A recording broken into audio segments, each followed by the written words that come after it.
with the cessation of hostilities in Syria that simply would not have come about without the cooperative effort of all the members here today and a lot of countries that aren't here today that are represented in the International Syria Support Group. We have been able to achieve a very significant reduction of violence in Syria. Yes, there are still some areas of concern with respect to that violence.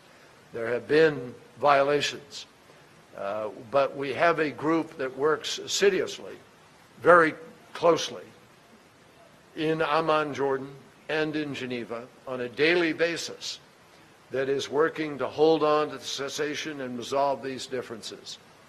But the key to Syria is what is going to take place when the teams come back to negotiate in a few days in Geneva. That's when the beginning of the discussion about a transition starts.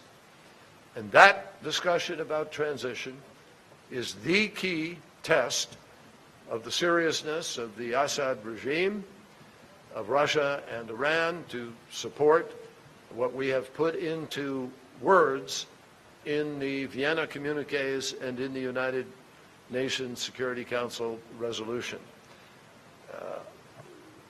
We will need to apply all of our efforts in order to maintain not only the cessation of hostilities, but to build some possible momentum in the negotiations themselves.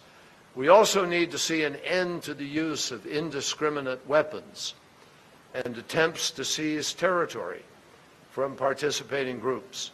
And we need to get the trucks carrying the humanitarian assistance moving on a more regularized basis.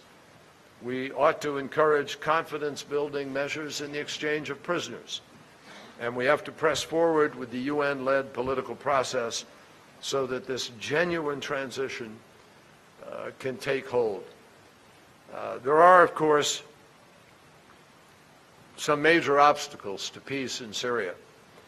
To secure the future of Syria in the region and beyond, we have to intensify pressure and defeat Daesh and groups affiliated with al-Qaeda.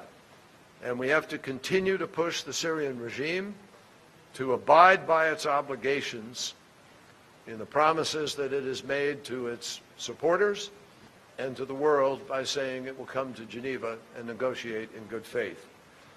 We have to develop a political plan that the parties in Syria can agree to in context of the 2012 Geneva Communique and UN Security Council Resolution 2254.